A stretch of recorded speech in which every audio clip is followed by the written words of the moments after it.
In this video, I'll guide you through how to use symbols in Affinity Designer. Symbols are a powerful way to keep your designs consistent and easy to update, especially when you're working with repeated elements like icons, buttons, or logos.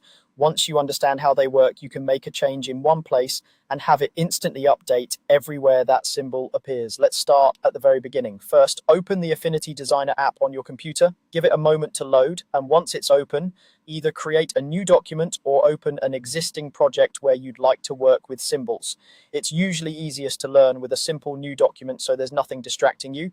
With your document open, move your attention to the top of the screen where the main menus and options are located.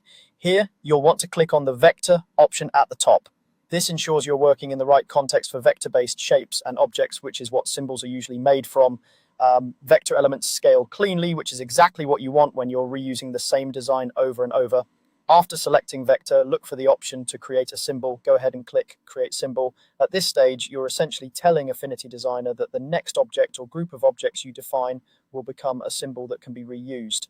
You might also see a symbols panel open or become active when you do this, which is where your new symbol will be managed.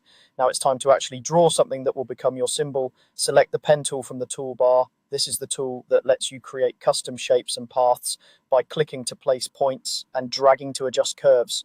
If you're not yet comfortable with the pen tool, that's okay. Keep your first symbol simple so you can focus on understanding the workflow rather than perfecting the artwork. With the pen tool selected, click on your canvas to place your first point, then keep clicking to add more points and build out your shape. You can create something basic like a simple icon, a badge, or even a stylized line or arrow. As you click and drag, you'll start to see your shape take form. If you make a mistake, you can undo and try again or adjust the points afterward. Once you're happy with what you've drawn, that shape becomes the content of your symbol.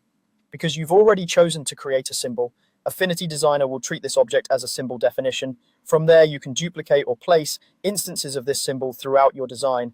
Anytime you edit the original symbol, those edits will automatically update across every instance on your canvas, which is the core benefit of using symbols.